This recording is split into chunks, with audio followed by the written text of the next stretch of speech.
Okay, so what is your name? Kris Dunn. Perfect. And tell me a wee bit about yourself now. So your age, your occupation, and some of your hobbies. I am 47, just passing Saturday. I have just finished working with NIE yesterday. I'm moving into a new company next week. Great. So it's all a bit of a change. So Jap Transmissions is where I'm going next week. Mm-hmm. And big fan of sport in general, mostly rugby. I'm involved at City of Derry coaching the under-16s at present, and we've just finished and won the cup there with them on Saturday, so that was a good finish to the season. And try to play some golf, badly, but where I can. And so I was a member at City of Derry Golf Club, and just enjoy being out and about and socialising with friends and family. So Great. And then tell me, how did you get involved in the YMCA? It's a long time ago. First, the YMCA, I was at Drumahoe Primary School. So when this building opened, or the building of it started, way back in 1980, whatever, I was in P3, P4, and we were all brought down for a church service here, whether they either were cutting the sod for the new building or they were opening it. So I can't remember which one it was, but yes, and there's a photograph somewhere in the book, you know, the history of the YMCA, that we're all there from Drumahoe Primary School. So that was my first sort of introduction to the YMCA here in Drumahoe, and then through the summer scheme way back in the 80s. Then there was always football or whatever down in the pitches, and either up here doing games or activities. So that I spent my summers. I think the summer scheme was nearly 6 weeks long at that stage, so it was long. It was always running, so it was always shipped out to go to it. So that was, and my mother worked here as well when this was a hostel. Yeah. So I can't remember the time frames, but Mum would have came over and done the breakfast for all the backpackers. So, and I would have been brought over just to give her a hand or tidy something up. So that was sort of my first real introductions to the YMCA then, and as I continued through primary school, just going to the youth clubs here then. So What did you do at the summer schemes? Like what sort of like activities? it was quite easy. The summers always seemed nice, so we're always outside.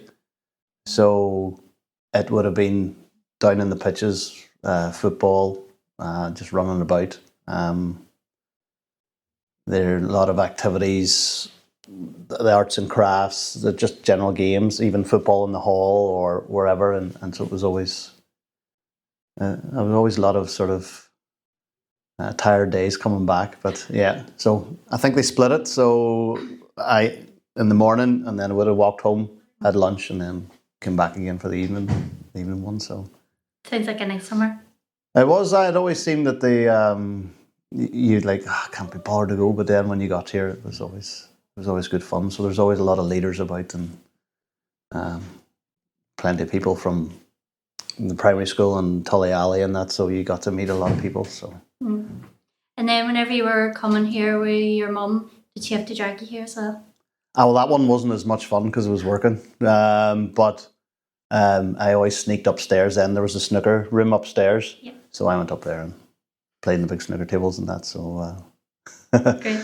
But yeah, so she spent the morning getting breakfast ready, and she would have then also had a cleaning job here. So again, that would have generally been coming over there with her, so, and disappearing somewhere in the building. So. And then I know then later on you got involved in the rugby team, or was that from you were young as well? The rugby team was, I played here, I was still at Foyle, so, and Willie Lamrock and Lloyd Cook got me involved. I was only 16 at the time, so I shouldn't have actually been playing. I was too young.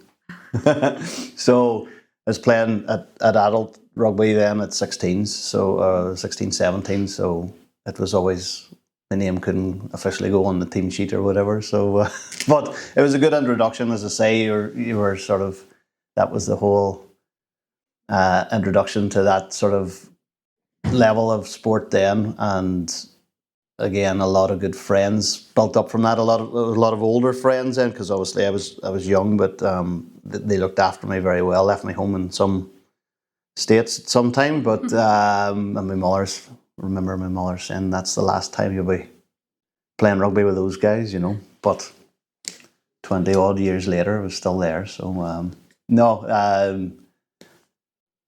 then I played. We had a good core of teammates then, and we played a good level of rugby right up pretty much till it all stopped here, because probably age, wear, family commitments, wives, girlfriends, and then no real youth setup, so there was nothing to follow on, which is a bit of a shame. So but no, that's where a great deal of my friendships then came out of and are still there. And obviously meeting different people from different clubs, you bump into them in different walks of life then, with work and just out and about. And so the cricket was here as well. So were you involved in the cricket? I had played cricket here, but I wasn't in any of the teams, so I was always in another local team. But if it was on, I was down in the field, sort of running about. So yeah. And what did a typical training rugby session look like?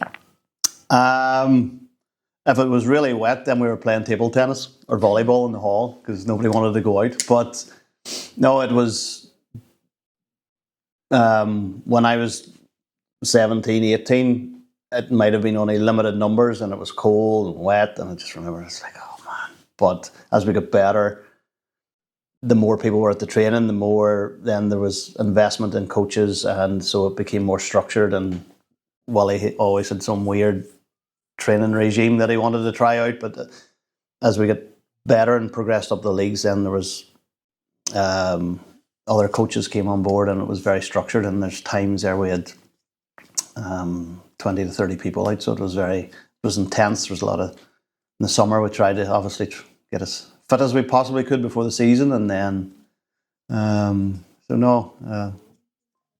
we had, what else, the coaches from a few local coaches from Limavady were very good, Ian and Harry, and then we had Nico coming from South Africa. So, and he spent 2 or 3 seasons with us. We had Dave Laidlaw from New Zealand. So we were playing a good standard that these guys helped bring us along. So it was great to sort of underneath them at that stage, and learn a bit. And then later on, how did you get involved in the board? Oh, I blame my wife on that one. Well, probably Willie again. I was always about, and I was always with the rugby, so I was always dropping in and out of the building here. And I can't remember when I got onto the board, but it just feels like I've been there forever. So it does. I can't recall. It would have been Lorna and Johners and Andy and Willie, and then there was a few older members, Isabel Canning and John Scott, I think it was. So at the initial stage, it was always felt very rigid, very mostly male dominated, and then as we progressed through, then as I say, Lorna, my sister, was on the board. She was chair for a while as well. So, and then as we work our way through now, so you've Lisa and Katrina, and there's Gillian. There's it's a mixed and varied board, so it's good. So, but yeah, it just feels like I've been there for a long time. So I know John Scott was around 2003. So that must mean that you were 20 plus years now you've been on the board? Wow. Yeah. It's a really, really long time. It is. It's probably, you were there. Obviously, I was only young at that stage as well, so a lot of decisions were sort of, you were listening and learning, and those sorts of, older, more established personalities within the board, and you're sort of just feeling your way through it and see how things, and you're just bringing maybe a perspective from a young person's point of view at that point. So, which is kind of strange now, because we're doing the same, but I'm no longer the young person and the old crony up the stairs. So, so no, it's been good, and it's had many changes through the years. So, when people dropping in and out of the board because of other commitments, but there's always been a fairly steady core of 4 or 5 of us that have seemed to be there for a long time now. So that's great. Mm-hmm. And then I know that you've I suppose, what is the single most, like, see, whenever you think of the YMCA and all your sort of experience, what one like stands out most to you as like this, like, sort of encapsulates like your whole time? There might be even be a couple, because you've had so many different experiences. And I think from the sport, from the rugby point of view, that was a big thing here, because we were always second or third fiddle to the Limavadis, City area and stuff. So to be then in the same sort of playing arena as those guys, and to do well and win the leagues, and actually be in that sort of one league away. Although we were there for a year, we never challenged the top tier of Ulster 1, but we did okay. But in essence, we were one league away from All Ireland Rugby. Now, it would have taken a lot of work to get there, and I don't think it was, with the players that were there, we were getting on a bit. So, but it would have been nice to see where that would have went had we a structure coming through. But to know getting to where we got to with the players and sometimes it felt limited resources, I think we did really well. Punched well above our weight, and as I say, the friendships there were have been enduring, and so they're still very much keep in touch with a great deal of them. So that's been the standout. Yeah. I suppose this would probably more so relate to the rugby and then your time on the board, but has there been any sort of challenges? Always, not so much with the rugby, take that aside, but from the board point of view, it was always trying to balance where the funding was coming from, how we were going to survive sometimes for another year, or there was good people within the organisation. How do we keep them, and where do we seek funding from? And sometimes it felt very difficult to tap into funds that, from either EA or other projects that were available. So it was always trying to, where's the next pot of money coming from to keep the doors open? So finance has always been sort of big on the agenda with the board, just purely to try and keep the lights on. So and keep everybody in employment. So that was always that's still the focus of the board. So. And still very much the main challenge. Yeah. So, and I think we need to look at other ways of bringing money into the organisation as opposed to the normal, funding packages. We might have to look at other fundraising options or think outside the box. And the community here has always been very good in anything that we support, whether it's a Christmas fair or just even ventures that the youth club do, and like the car washes and things like that. So the local business community here has always supported it well. So what would be good is the Drumahole community group is running as well. So it would be good to get a proper link up there and start, taking the strengths out of the two organisations and do something really good for the village here. So yeah, definitely. So that's that would be good to see. And then thinking back on your time, what was the most, you can answer these individually of course, skill, lesson or friendship you gained from being involved?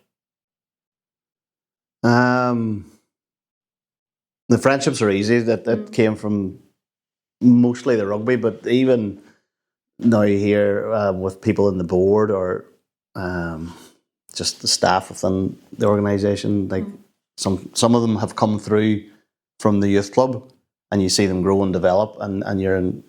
There's a lot of friendships just because of the nature of the organisation, which is nice. My neighbour, Mr. Johnson, who you've interviewed as well. So he's, as I say, we're quite close. It feels like the YMCA's close knit community, and it's we're always there to help and guide and support each other. So I can't say one defined friendship out of the whole thing, but there's certainly been many that have impacted me and through my 40 odd years. And then what skills, I suppose, because you have even from like rugby and then on the board? It's communication skills, and sort of certainly listening, as more so from the board point of view, and listening to what our young people feel is necessary now, because what's relevant for me isn't obviously relevant, for a great deal of the membership here. And it's trying to take that on board and see, how do we improve and involve the organisation. So certainly listening, communicating, and then taking that time to sort of assess it from other people's point of view. So rather than just impose my own sort of thoughts, it's just to take a step back and sort of take a breath and say, right, why is somebody saying this, and what's their thoughts, or why, what point of view are they coming from, and how do we address this, and how do we, move forward. So that's great. And then I suppose thinking on the organisation as a whole, what do you believe is the most positive effect? I suppose you've been involved in a lot of things, but I suppose just the organisation as a whole has had on the community? I think it's a safe place for a lot of people here. Even from a simple point of view from the youth club, we have people from different backgrounds here, and it's very inclusive. So, and there's very little tolerance for anything that would be opposed to that. So we're quite, we protect that sort of side of our organisation. So anybody that comes through the door is made feel very welcome. And that sort of works through from the whole family perspective. So that's what it should feel like to anybody, and anybody that works here. So obviously my wife works here. My daughter's part-time here, and then you've Katrina, you've Catherine here, so there's family ties all over the place. And that's how it should feel, and that's how it feels to me. It's more, it's not about the one person or one thing. It's the whole family ethos here, which I suppose is the enduring nature of the YMCA. There's many organisations have came and went, but we're still here after 100 odd years, and I think that's testament to that sort of family ethos. And certainly even in times of, if there's a flood or electrical outages or whatever, we open up the building here, and it's again another safe space for people to come and get their, just get a bit of shelter, a bit of heat. So, and that's what we're all about, really. Fantastic. And then I suppose, is there anything that you want to add that you think's important that we should have asked you? Oh dear. I told my wife there I had my first kiss here, my first romantic kiss at one of the discos. And she said it wasn't her, and I said, no, it definitely wasn't her. So, And I was pretty sure it was all wrong. Did you meet Lisa through? No, I played rugby, and her brother was in the team, and then history looked after that then. So, so yeah, and then as I say, the whole family thing. Lisa's been here a long time, and so it's very much woven through my lifetime here. So and probably will continue to be. So definitely. So that's amazing. Thank you so much, Kris. no problem. Thank you.